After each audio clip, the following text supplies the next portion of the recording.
जदयू, जो 20 साल से सत्ता में है, अपनी ही पारंपरिक सीटों पर कमजोर दिख रही है। कई सीटों पर उसे ऐसे उम्मीदवार नहीं मिल रहे जो जीत पक्की कर सके। छठ महापर्व की समाप्ति के बाद बिहार में 2 चरणों में विधानसभा चुनाव कराए जाने की संभावना है।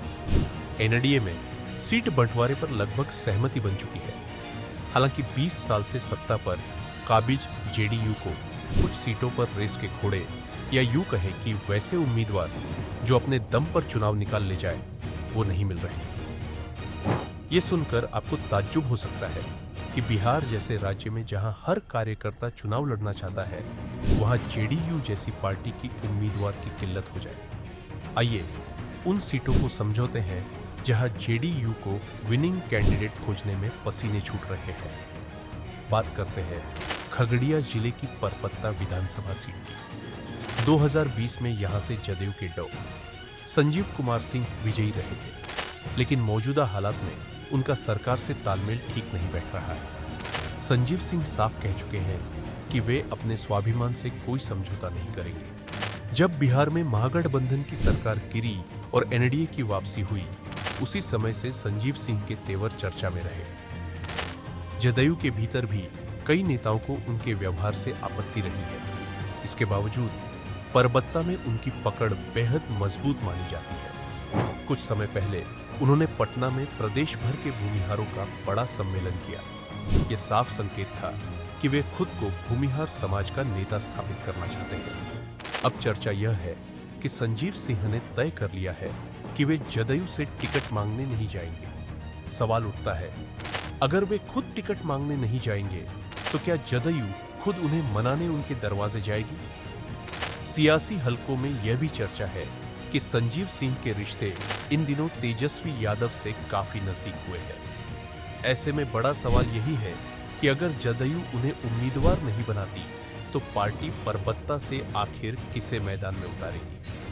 भाजपा की स्थिति भी बहुत बेहतर नहीं है।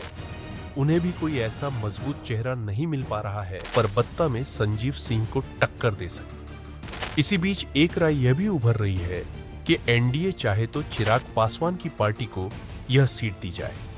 हालांकि चिराग परबत्ता से उम्मीदवार उतारने के पक्ष में नहीं दिख रहे। वे खगड़िया लोकसभा क्षेत्र की अन्य विधानसभा सीटों पर दावेदारी तो चाहते हैं, लेकिन परबत्ता में उतरने को तैयार नहीं। अब रुख करते हैं भोजपुर जिले की संदेश विधानसभा सीट की ओर, जहां वर्तमान में राजद की विधायक किरण यादव है। किरण यादव अरुण यादव की पत्नी है और जेडीयू के लिए असली चुनौती है अरुण यादव के किले को गिराने की। 2020 में नीतीश कुमार ने जदयू की ओर से विजेंद्र यादव को उम्मीदवार बनाया था, लेकिन वे अब पार्टी छोड़ चुके हैं। यही वजह है कि जदयू इस सीट पर बेहद कमजोर स्थिति में है। ऐसे में कयास लगाए जा रहे हैं कि भाजपा इस बार अपना उम्मीदवार उतार सकती है। चर्चा यह भी है कि आगामी चुनाव में अरुण यादव अपने बेटे को मैदान में उतार सकते हैं, मगर पेच यह है कि यह सीट जदयू के खाते में आती है और जदयू को ही यहां से अपना प्रत्याशी खड़ा करना होगा। जेडीयू भाजपा से इस सीट की अदला बदली करना चाहती और आरा विधानसभा की सीट पर नजर गड़ाए हुए है, लेकिन आरा की सीट भाजपा के कब्जे में है और वो अपनी जीती हुई सीट जेडीयू को क्यों देगी? पेंच यहीं पर फंसा हुआ है। भोजपुर की एक और भी सीट है जहां जेडीयू का मामला बिगड़ता हुआ दिख रहा है। अगियाव विधानसभा सीट एक सुरक्षित सीट है, लेकिन यहां जदयू की मुश्किलें कम होने का नाम ही नहीं ले रही। 2020 के चुनाव में इस सीट से माले के तेज तर्रार नेता मनोज मंजिल ने धमाकेदार जीत दर्ज की। उन्हें पूरे 86,327 वोट मिले, जबकि जदयू प्रत्याशी प्रभुनाथ प्रसाद मात्र 37,787 वोट पर सिमट गए। आंकड़े साफ बताते हैं कि यहां जदयू की पकड़ लगभग टूट चुकी है। 2024 के उपचुनावों में भी जेडीयू को करारी हार मिली। अब 2025 का रण सामने है और यह सीट जदयू के लिए फिर से बेहद कठिन मानी जा रही है। पार्टी लगातार तलाश कर रही है कि कौन ऐसा उम्मीदवार हो जो लेफ्ट को यह सीट जीतने से रोक सके। अब चौथी ऐसी सीट जो जेडीयू के लिए कठिन है, डुमराम विधानसभा सीट। 2020 में अंजुम आरा ने जेडीयू की टिकट से चुनाव लड़ा और लेफ्ट के उम्मीदवार अजीत कुशवाहा से बुरी तरह हार गई। पिछले कुछ दिनों से चर्चा है कि जदयू ने पूर्व प्रदेश अध्यक्ष वशिष्ठ नारायण सिंह के बेटे को टिकट देने का ग्रीन सिग्नल दे दिया है। इसी संकेत के बाद वशिष्ठ नारायण सिंह के बेटे ने क्षेत्र में सक्रियता बढ़ा दी थी, लेकिन अब तस्वीर फिर से बदलती दिख रही है। खबर है कि पार्टी यहां किसी नए चेहरे को मैदान में उतारने की तैयारी कर रही है। हालांकि डुमरांव सीट पर महागठबंधन की पकड़ मजबूत है और जदयू या एनडीए के लिए यहां जीत आसान नहीं होने वाली।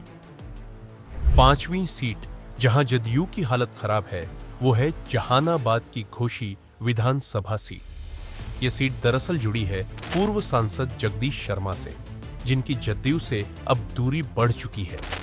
जगदीश शर्मा चाहते हैं कि 2025 में यहां से उनके बेटे चुनाव लड़ें। जगदीश शर्मा के बेटे राहुल कुमार हाल ही में लालू यादव से मिलकर उनका आशीर्वाद लेकर आए हैं। साथ ही जगदीश शर्मा खुद भी घोषी में डेरा डाले हुए हैं। यानी घोषी में जदयू के लिए संकट गहराता जा रहा है। सवाल यही है, क्या पार्टी जगदीश शर्मा की शर्तें मान लेगी या फिर यह सीट महागठबंधन के पाले में ही मजबूत होती चली जाएगी? बिहार में 2025 का चुनावी रण केवल गठबंधन की ताकत या सीटों के बंटवारे पर निर्भर नहीं करेगा, बल्कि इस बार असली चुनौती है उम्मीदवारों का चयन। जदयू, जो बीते 20 वर्षों से सत्ता में बनी रही, आज अपनी ही पारंपरिक सीटों पर मजबूत चेहरा तलाशने में जूझ रही है। नतीजतन जदयू और एनडीए दोनों के सामने सबसे बड़ा सवाल यही है, क्या वे समय रहते इन संकटों का समाधान निकाल पाएंगे या फिर 2025 में बिहार की राजनीति एक नए मोड़ पर खड़ी होगी। बिहार की हर राजनीति हचलच के लिए बने रहिए बिहार न्यूज़ टुडे के साथ।